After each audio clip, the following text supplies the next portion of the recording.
Olá pessoal, tudo bem? Aqui o professor Adriano Medeiros trazendo para vocês algumas questões sobre teoria de conjuntos aí para você que está estudando para algum concurso da banca AOCP, tá? Então estou trazendo aqui questões atualizadas, questões que foram aplicadas em concursos agora no ano de 2022, inclusive para você que vai fazer o concurso da Polícia Penal aí, também já serve de revisão.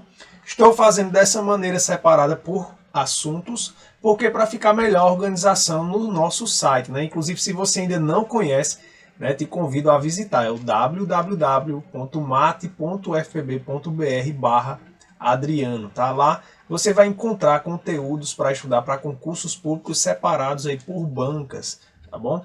Então, conto demais com seu apoio e também agradeço se você puder deixar o seu like aí nesse vídeo e compartilhar, né, com seus amigos e se inscrever caso ainda não seja inscrito. É uma forma de você apoiar esse nosso projeto, tá bom? Então vamos aqui para as nossas questões de hoje, questões bem interessantes que eu trago aqui para vocês, tá? Olha só. Então o primeiro exercício, né, que eu trago, essa primeira questão foi justamente aplicada aí na Câmara Municipal de Bauru, agora 2022, inclusive foi bem recente, mês passado esse concurso, né? Diz o seguinte, ó, dado A um número racional e B um número irracional, né, onde Q é o conjunto dos números racionais e R é o conjunto dos números irracionais, assinale a alternativa correta. Bem, antes de mais nada, né, eu gosto de fazer um desenho aqui para fazer você lembrar essa relação que existe também entre os conjuntos, né, entre os subconjuntos dos números reais. Então eu associo muito com a bandeira do Brasil, né? Isso foi a forma que meu professor ensinou e eu acho uma forma bem legal. Então, você imagina aqui, ó, que a bolinha que tem aqui, né, são os números naturais. Depois, a gente passa aqui para os números inteiros. Depois, a gente passa para os números racionais, tá?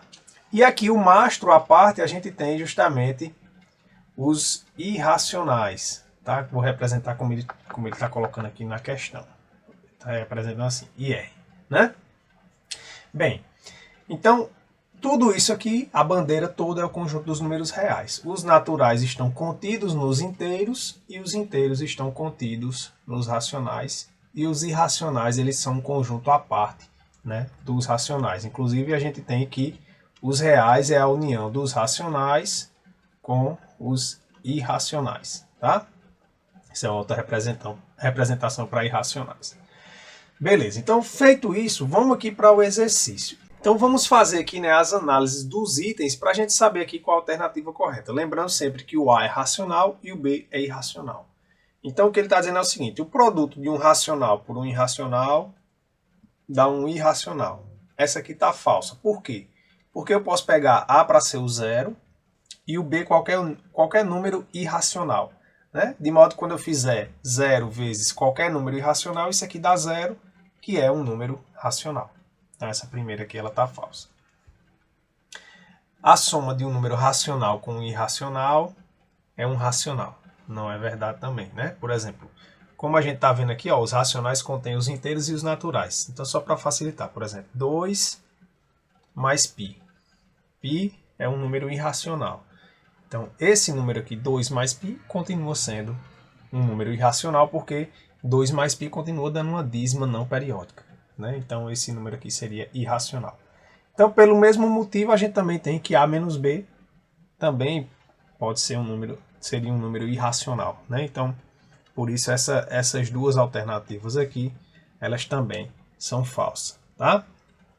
Agora, A vezes B é um número racional. A gente pode pegar esse mesmo exemplo, né? 2 vezes, só que botando um produto. 2 vezes π, isso aqui dá 2π, que continua dando um número irracional, né? Então, por isso que essa aqui também é falsa. Então, a verdadeira é a última? Exatamente. Sempre que a gente somar um número racional mais um número irracional, isso aqui sempre vai continuar sendo um número irracional. Claro que isso aqui é só um exemplo, mas, de fato, é o que funciona em geral, tá bom? Então a alternativa correta aqui, a letra E. Vamos aqui para a próxima questão. Então vamos aqui para a segunda questão, né, que eu trouxe aqui para vocês hoje, que é também uma questão que foi aplicada aí nessa mesma prova da Câmara Municipal de Bauru, tá? A Questão bem interessante, olha só o que é que ela fala. Sabendo que A menos B é o conjunto 3, 4, 5 e 8, e B menos A é formado pelo 6 e 7, e A união B são os X pertencente ao naturais, essa estrelinha aqui quer dizer que o zero não faz parte, tá? Então sempre que tiver essa estrelinha quer dizer que o zero não está incluído. E X é menor do que 9. Como é menor, né, também o 9 não vai estar incluído. Então eu até já coloquei aqui quem seria essa união, ó. É o 1, do 1 até o 8, tá certo? Porque ele não coloca o 0 e também não coloca o 9, uma vez que não tem a igualdade aqui, tá bom? Pronto. Aí ele quer saber a alternativa que representa a interseção entre os conjuntos A e B. Bem, para a gente conseguir fazer aqui, primeiro, quem é a união, né? A união é o conjunto dos elementos que estão em A ou estão em B. Inclusive pode estar em ambos, né? E quem é A menos B? Quem é esse conjunto aqui? A menos B por definição, né? Isso é importante a gente saber. São os elementos que pertencem a A e não pertencem a B. Tá certo? São os elementos que estão em A e não estão em B. Então, o que é que isso está dizendo para a gente, essa definição? Bem, automaticamente ele está dizendo que os elementos do conjunto A menos B, eles não podem fazer parte da interseção, tá bom? Então, na prática, ó, a gente já está dizendo aqui que esses números aqui, eles não fazem parte da interseção. Da mesma forma, o B menos A. Então, B menos A, quem são? São os elementos que estão em B e esses elementos não estão em A. Ora, quem é a interseção? A interseção é que está nos dois conjuntos ao mesmo tempo, né? Ou seja, quem é A interseção B?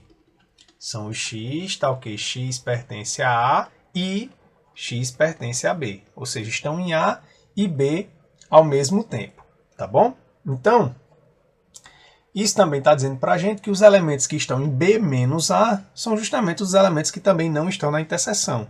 Então, com isso, a gente também tira aqui, ó, o 6 e o 7. Eles não estão na interseção.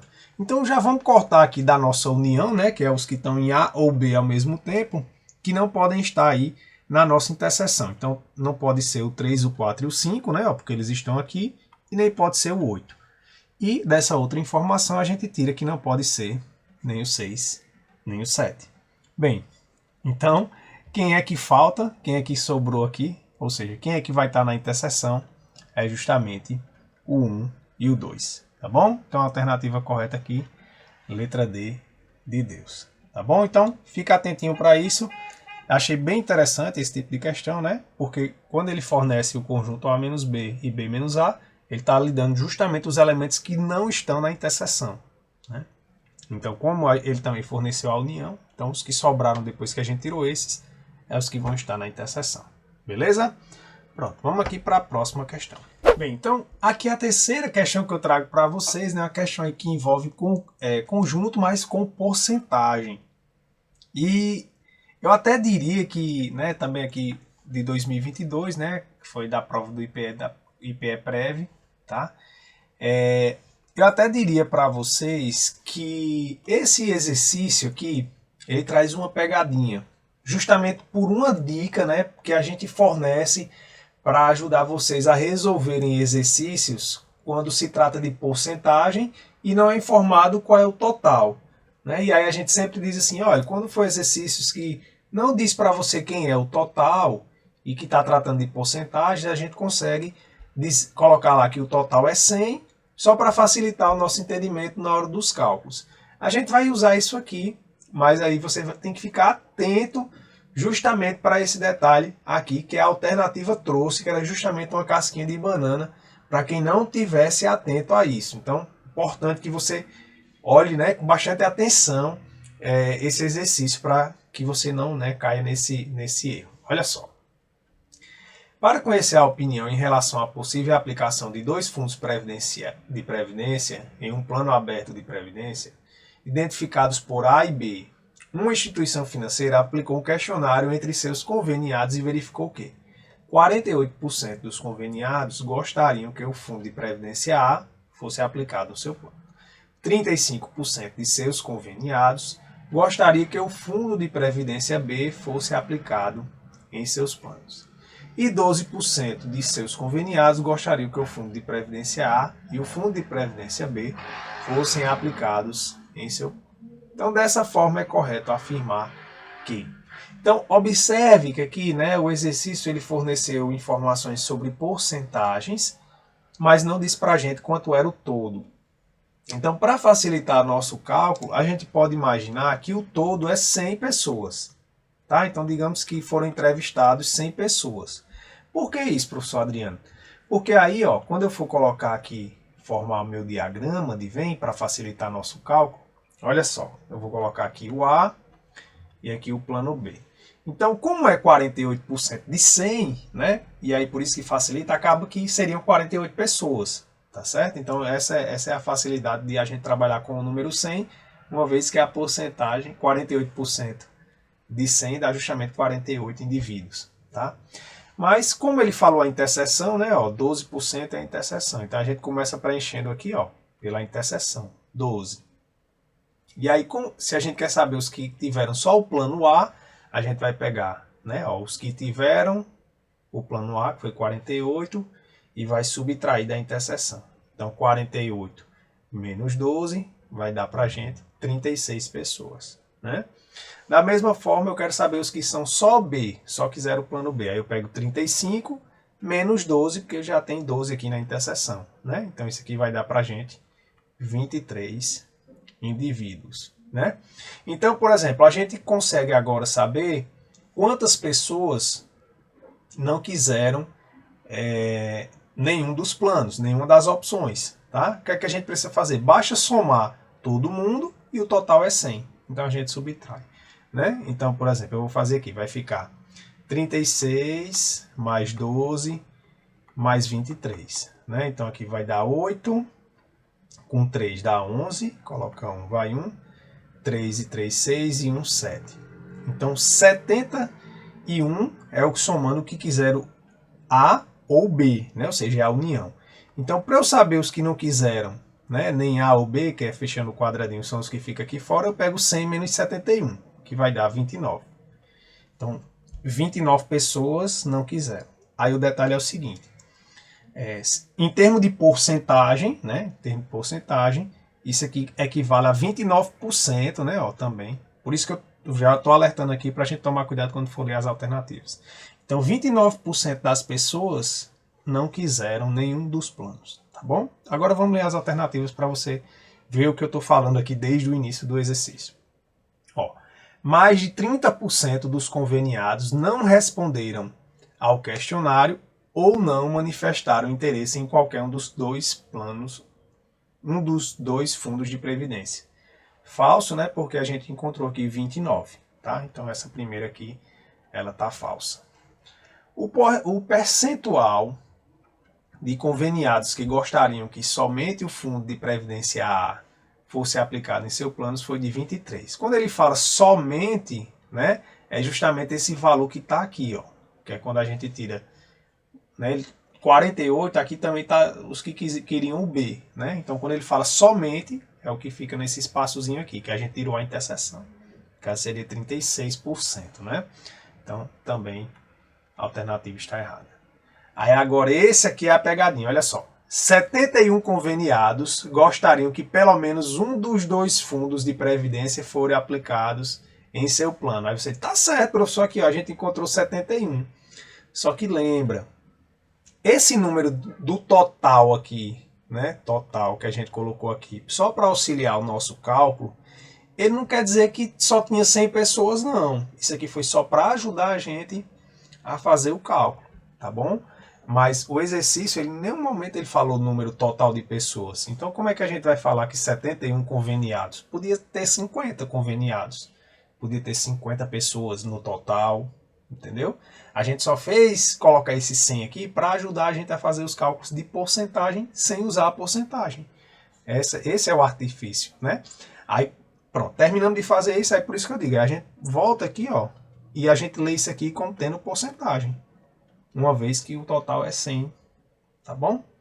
Então esse só foi um artifício que inclusive a gente sugere muito nesse tipo de exercício, em que não é dito o total de pessoas. Então, um alerta aí, porque você poderia achar que esse 71 aqui, né, estaria correto, tá bom? Então é uma casquinha de banana aqui que eles colocaram. Fique atento quando você for utilizar esse artifício, né, de atribuir o total de pessoas colocando 100, como a gente sugere em alguns problemas em que trata de porcentagem e não é falado sobre quantidades, né? Pronto, aí agora, ó, mais de 1/4 dos conveniados gostariam somente o fundo de previdência B fosse aplicado em seus planos. Bem, aqui deu 23%, ó, somente B. Bem, 1/4 de 100% seria 25, né? Então não foi mais de 1/4, também está incorreta essa alternativa. E a letra D, que é a correta, né? A letra E, fala o seguinte: mais de 70% dos conveniados gostariam que pelo menos um dos dois fundos de previdência fosse aplicado em seus planos A ou B ou ambos, né? De fato, como eu falei, esse 71 a gente lê ele como porcentagem, né? E aí aqui já está representando justamente A ou B, né? Que é a união. O ou ele representa para a gente união quando a gente está tratando em teoria de conjuntos, tá bom? Então a alternativa correta aqui, letra E. Então é isso que eu queria trazer para vocês hoje. Fica ligadinho aí que vou lançar também mais vídeos trazendo sobre mais outros conteúdos para ajudar, principalmente você que vai fazer essa prova da Polícia Penal do Distrito Federal, mas também você que está estudando para algum concurso da OCP, tá bom? Então um forte abraço, fiquem com Deus e até a próxima.